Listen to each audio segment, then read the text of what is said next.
A paz do Senhor, meus queridos irmãos, nós louvamos, adoramos e bendizemos o nome do nosso Deus e o adoramos na beleza da sua santidade, porque Ele nos proporciona mais um dia de estarmos juntos aqui no nosso canal. Estamos a prosseguir na nossa leitura, já estamos avançando o Novo Testamento, concluímos o livro de Atos dos Apóstolos. E agora vamos estar dando início ao que chamamos de epístolas ou cartas, que são escritas aqui no Novo Testamento. Nós temos a maioria das cartas como as cartas paulinas, quer dizer, as cartas de Paulo. E a primeira delas na ordem é Romanos. E nós vamos estar então dando uma breve introdução sobre Romanos, pegando aqui uma Bíblia muito boa chamada A Bíblia Explicada. Nós grifamos aqui algumas coisas só para darmos noção deste livro, do conteúdo deste livro e o que ele se propõe a estar passando para nós. Nós sabemos, né, que Paulo, ele terminou o capítulo aqui de Atos dos Apóstolos, ele já se encontrava em Roma como prisioneiro de Cristo, né? Ele estava em prisão e ele começou então a estar fazendo as suas epístolas, enviando as suas epístolas, onde ele construiu ou firmou, né, a Igreja de Cristo. Vamos então, meus irmãos, estar aqui lendo essa introdução só para termos uma noção geral. Aqui diz, ó, esta epístola de Romanos foi escrita por Paulo para os cristãos em Roma cerca de 58 anos depois de Cristo, exatamente no mês de fevereiro. Ele enviou esta carta aos romanos gentios, mas apesar disso, vemos que entre os crentes em Roma havia evidentemente um grande número de judeus convertidos. Por isso o apóstolo constantemente refere-se aos fatos do Velho Testamento. Então ele traz alusões, passagens, referências do Velho Testamento, exatamente embasando o Evangelho de Cristo. Então, mais uma notinha aqui que sinalizamos é que Romanos, a carta aos Romanos, ensina as verdades que se referem ao crente na sua vida individual, perdão, justificação, etc. E nada ensina da igreja. Coríntios é que vai vir a seguir, né? Ensina as verdades que se referem aos crentes reunidos na igreja, fraternidade, ministério, culto. Precisamos primeiro aprender o que é individual para depois apreciar o que é coletivo. Por isso, na ordem vem primeiro Romanos. Romanos vem aqui então estar colocando a questão de que todos pecaram, todos indistintamente pecaram e estávamos destituídos da glória de Deus. E o Senhor vem a anunciar a salvação a todos, iniciando pelos judeus e seguindo aos não-judeus, também chamados gentios.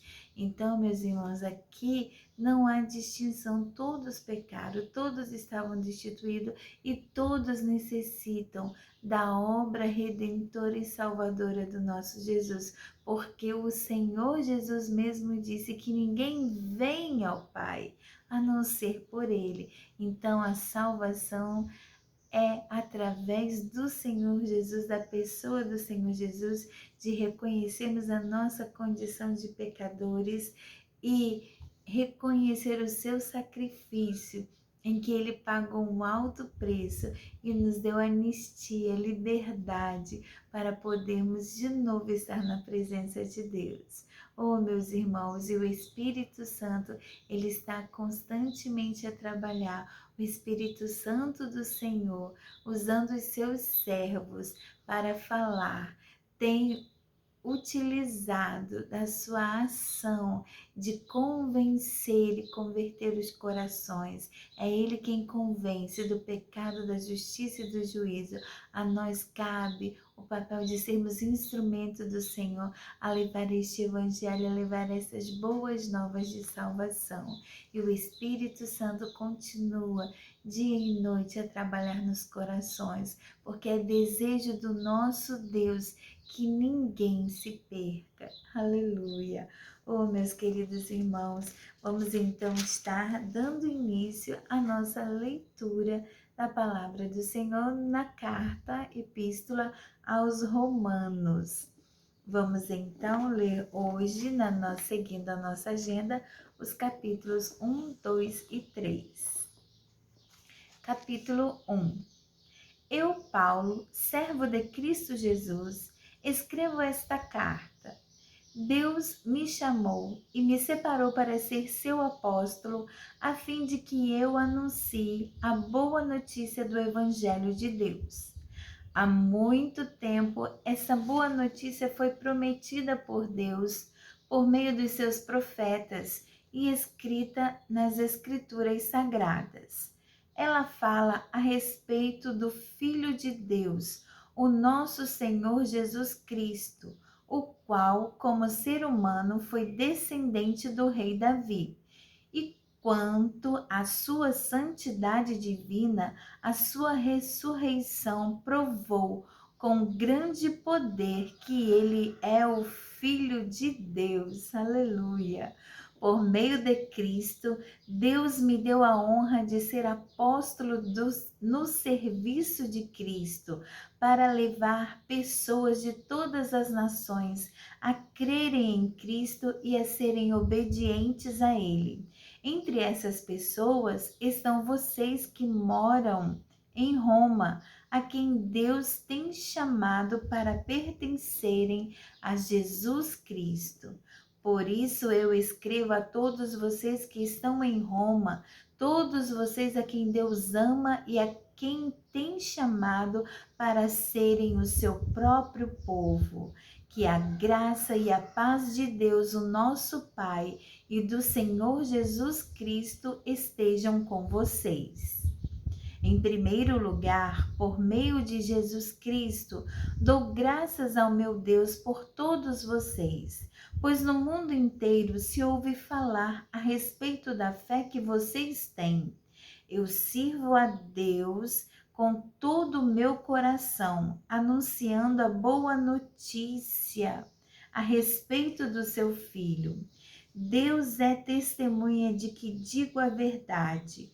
Ele sabe que eu sempre lembro de vocês e oro por vocês. E peço a Deus que, se for da sua vontade, Ele faça com que agora eu possa ir visitá-los, pois eu quero muito vê-los a fim de repartir bênçãos espirituais com vocês para fortalecê-los. Quer dizer, para que nos animemos uns aos outros por meio da fé que vocês e eu temos. Meus irmãos, quero que saibam que muitas vezes resolvi ir visitá-los, mas fui impedido até agora de fazer isso, pois eu gostaria que o meu trabalho produzisse resultados entre vocês também, como tem acontecido entre outros não-judeus. Pois é meu dever pregar a todos, tanto aos civilizados como aos não civilizados, tanto aos instruídos como aos sem instrução.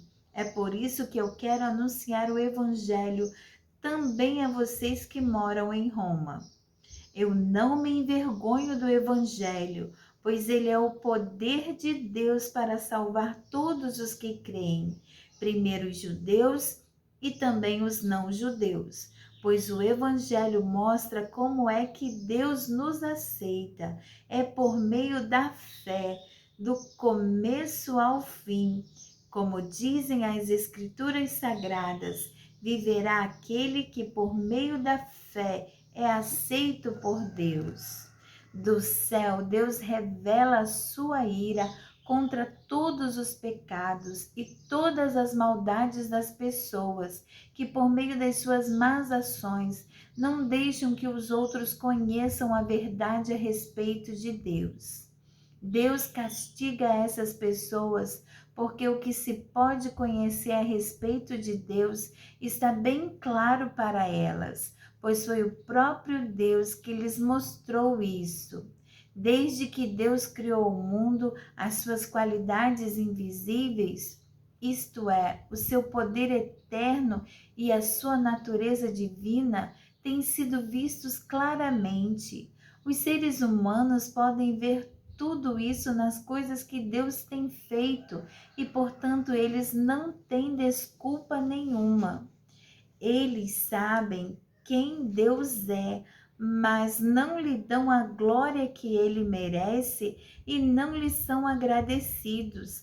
Pelo contrário, os seus pensamentos se tornaram tolos e a sua mente vazia está coberta de escuridão.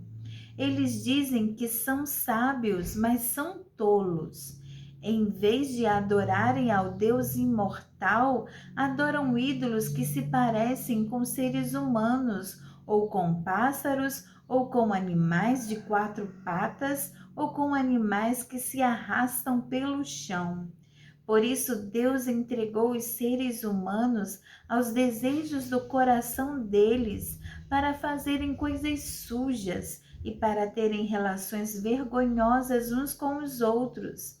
Eles trocam a verdade sobre Deus pela mentira e adoram e servem as coisas que Deus criou, em vez de adorarem e servirem o próprio Criador, que deve ser louvado para sempre. Amém. Por causa das coisas que essas pessoas fazem, Deus as entregou a paixões vergonhosas, pois até as mulheres trocam as relações naturais pelas que são contra a natureza. E também os homens deixam as relações naturais com as mulheres e se queimam de paixão uns pelos outros. Homens têm relações vergonhosas uns com os outros e por isso recebem em si mesmos o castigo que merecem por causa dos seus erros. E como não querem saber do verdadeiro conhecimento a respeito de Deus, ele entregou os seres humanos aos seus maus pensamentos, de modo que eles fazem o que não devem. Estão cheios de todo tipo de perversidade, maldade, ganância, vícios, ciúmes, crimes de morte, brigas, mentiras e malícia.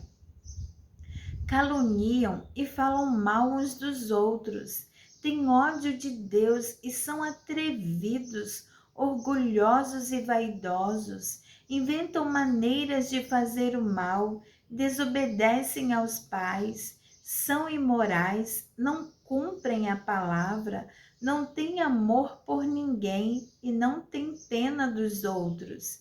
Eles sabem que o mandamento de Deus diz que aqueles que fazem essas coisas merecem a morte, mas mesmo assim continuam a fazê-las. E pior ainda, aprovam os que fazem as mesmas coisas que eles fazem.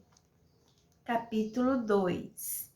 Meu amigo, não importa quem você seja, você não tem desculpa quando julga os outros, pois quando você os julga, mas faz as mesmas coisas que eles fazem, você está condenando a você mesmo. Nós sabemos que Deus é justo, condena os que fazem essas coisas, mas você que faz as mesmas coisas que condena nos outros, será que você pensa que escapará do julgamento de Deus? Ou será que você despreza a grande bondade, a tolerância e a paciência de Deus? Você sabe muito bem que Ele é bom e que quer fazer com que você mude de vida, mas o seu coração é duro e teimoso. Por isso, você está aumentando ainda mais o castigo que vai sofrer no dia em que forem revelados a ira e os julgamentos justos de Deus, pois ele recompensará cada um de acordo com o que fez. Deus dará a vida eterna às pessoas que perseveram em fazer o bem e buscam a glória, a honra e a vida imortal, mas fará cair a sua ira e o seu castigo sobre os egoístas e sobre os que rejeitam o que é justo a fim de seguir o que é mal. Haverá sofrimentos e aflições para todos os que fazem o mal, primeiro para os judeus e também para os não-judeus. Mas Deus dará glória, honra e paz a todos os que fazem o bem, primeiro aos judeus e também aos não-judeus, pois ele trata a todos com igualdade. Todos aqueles que pecam sem conhecer a lei de Deus se perderão sem essa lei, mas todos aqueles que pecam conhecendo a lei serão julgados por ela, porque as pessoas que Deus aceita não são aquelas que somente ouvem a lei, mas aquelas que fazem o que a lei manda. Os não-judeus não têm a lei, mas quando fazem pela sua própria vontade o que a lei manda, eles são a sua própria lei, embora não tenham a lei. Eles mostram pela sua maneira de agir que têm a lei escrita no seu coração. A própria consciência deles mostra que isso é verdade, e os seus pensamentos, que às vezes os acusam e às vezes os defendem. Opa, página, vamos passar. Também mostram isso. E de acordo com o evangelho que eu anuncio, assim será naquele dia em que Deus, por meio de Cristo Jesus, julgará os pensamentos secretos de todas as pessoas. O que dizer de você? Você diz que é judeu, confia na lei e se orgulha do Deus que você adora. Você sabe o que Deus quer que você faça e aprende na lei a escolher o que é certo. Você tem a certeza de que é guia dos cegos, luz para os que estão na escuridão, orientador dos que não têm instrução e professor dos jovens. Você está certo de que encontra na lei a apresentação completa do conhecimento e da verdade. Você que ensina os outros, por que é que não ensina a você mesmo? Se afirma que não se deve roubar, por que é que você mesmo rouba? Se você diz que não se deve cometer adultério, por que é que você mesmo comete adultério? Você odeia os ídolos, mas rouba as coisas dos templos.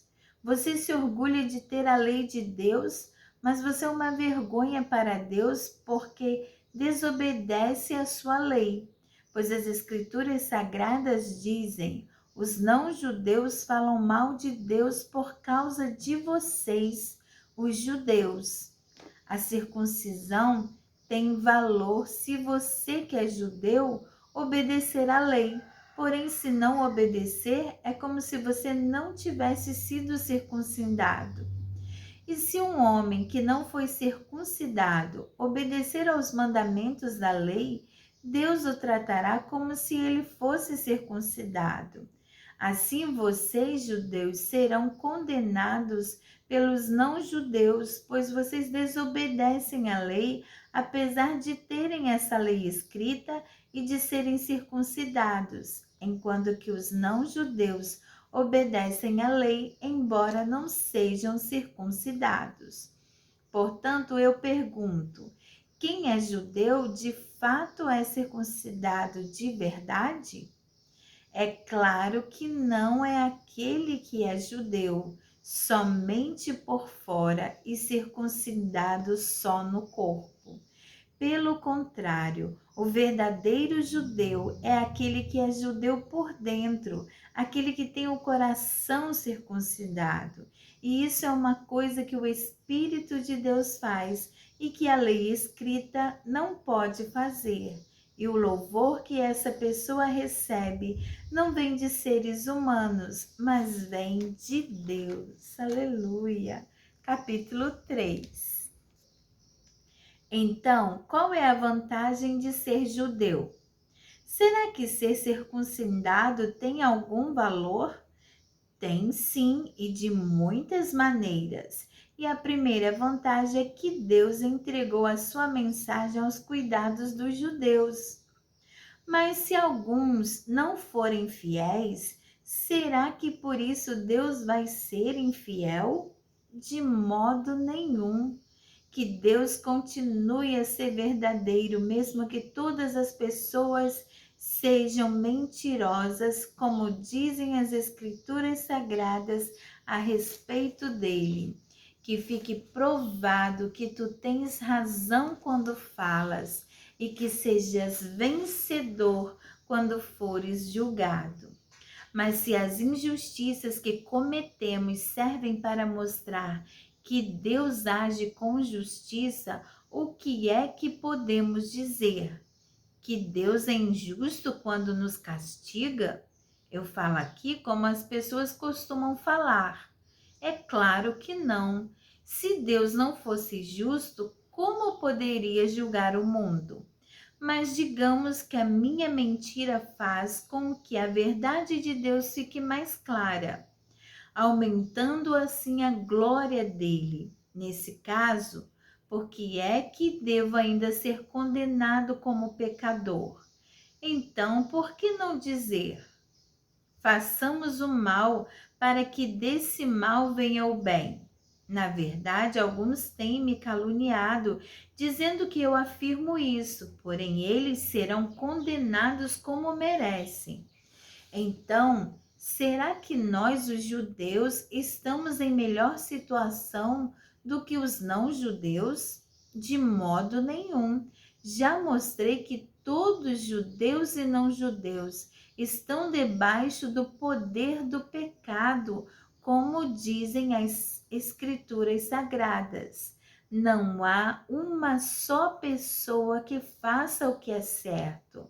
Não há ninguém que tenha juízo. Não há ninguém que adore a Deus. Todos se desviaram do caminho certo. Todos se perderam. Não há mais ninguém que faça o bem. Não há ninguém mesmo. Todos mentem e enganam sem parar.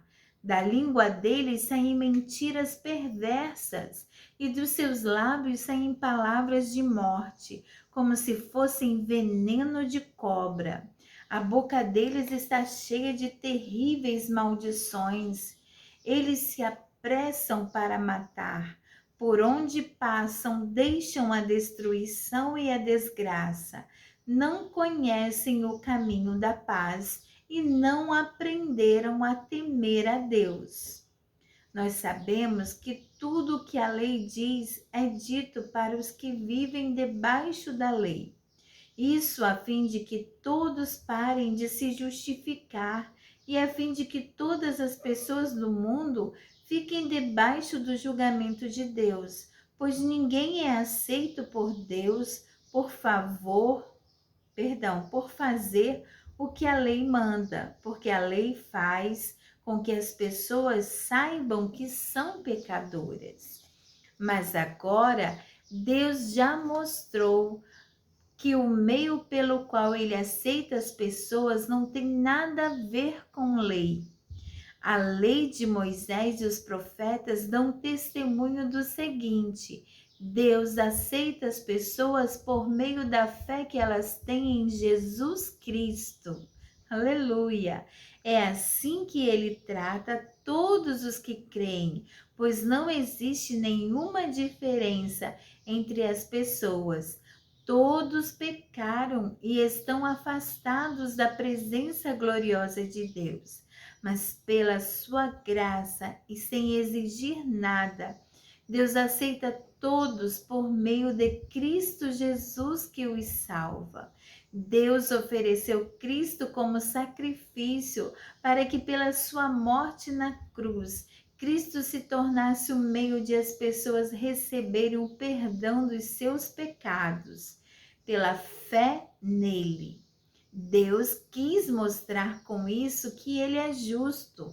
No passado, ele foi paciente e não castigou as pessoas por causa dos seus pecados.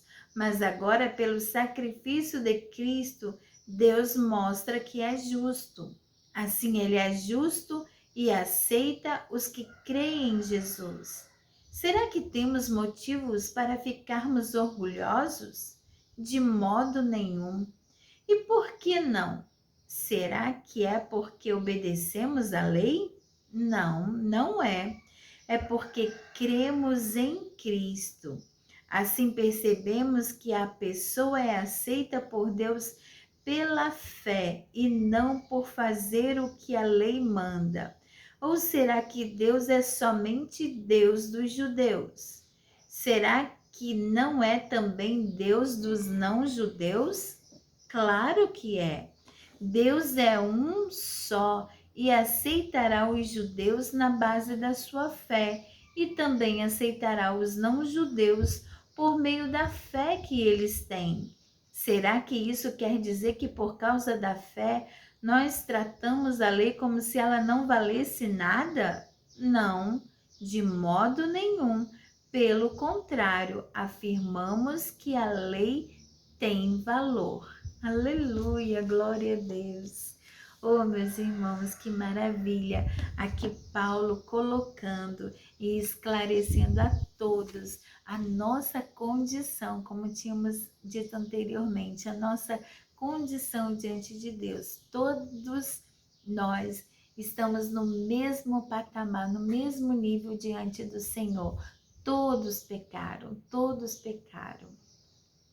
E todos estavam destituídos da glória de Deus. Não havia condições de nós, seres humanos, nós que caímos na condenação do pecado, nos voltarmos para Deus, termos vida novamente em Deus, porque mesmo que oferecêssemos a nossa vida, nós não poderíamos pagar este preço. Por quê?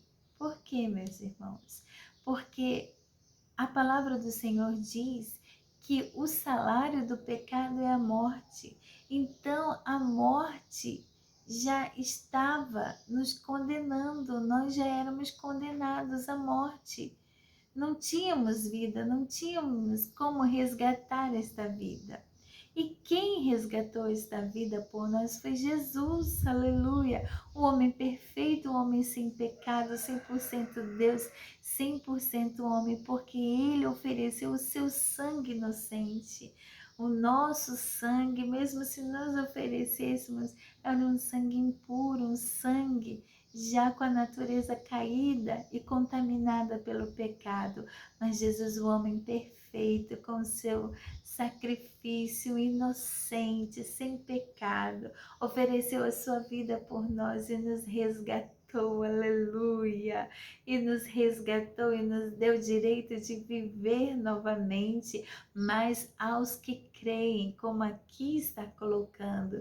Então, Paulo aqui coloca os judeus e os não-judeus, os que são nascidos no povo escolhido de Deus, os que tinham conhecimento da lei escrita e os que não tinham esse conhecimento, nos coloca no mesmo patamar de que nós somos salvos pela fé no Senhor Jesus, pela fé naquele que o Pai enviou. E o Senhor Deus é justo porque Ele nos deu Jesus. Então Ele nos deu a possibilidade do perdão. Ele mesmo nos ofereceu o perdão, aleluia, em Jesus. Oh, glória a Deus, glória, glória a Deus. Ele mesmo nos ofereceu, por isso nós temos escolha, nós temos escolha de escolher a vida ou de escolher a morte. Escolher Jesus é escolher a vida, é escolher o caminho, a verdade e a vida que Ele é, e de novo ter acesso à presença de Deus. E Paulo coloca aqui muita questão para os judeus de que a lei então não tem valor de maneira alguma. A lei continua tendo seu valor. Por quê? Porque o mesmo Deus que diz não matarás, não roubarás, é o mesmo Deus que enviou Jesus para nos salvar. Então nós temos consciência pela lei do que é errado, do que vai desagradar a Deus, mas não é a lei que vai nos salvar, e sim o Senhor Jesus. Ele é o nosso Salvador, Ele é o nosso Redentor. Aleluia, glória a Deus. E obedecermos aos mandamentos do Senhor é ter vida e vida com abundância. Oh, aleluia. Oh, meus irmãos, que o Senhor, o Espírito Santo de Deus, nos ensine as suas verdades. Guardemos, irmãos, gravemos nas tábuas do nosso coração a lei de Deus, de obedecer, de o agradar e de estarmos constantemente na presença dEle, pedindo que o Senhor nos fortifique na sua graça para estarmos na sua presença, pedindo perdão, porque ainda somos falhos, somos perdoados, mas somos falhos, irmãos, ainda estamos no domínio dessa natureza caída, mas que o Senhor nos alcance com a sua misericórdia cada dia, para estarmos firmes até a volta do Senhor, porque tem um versículo que diz que bem-aventurado quando o Senhor voltar, Ele achar os seus servos fazendo a sua obra, eles nos achar assim firmes e constantes no nosso propósito. Oh, meu Deus, que Deus abençoe você que está conosco nesta jornada de leitura da Palavra de Deus, crescendo em conhecimento e graça, e que o Espírito Santo de Deus fale melhor ao seu coração. Fale o que você precisa e necessita ouvir, e que possamos seguir nosso caminho, sempre olhando para o nosso autor e consumador de nossa fé, o nosso Senhor Jesus. A paz do Senhor para todos, tenham um bom dia e Deus nos enche da sua graça. Curta, compartilha, deixa seu like e vamos divulgar esse trabalho para a honra do nosso Deus. Amém, meus irmãos? Fiquem com Deus. E aquele abraço fraternal da irmã Daniele. A paz do Senhor.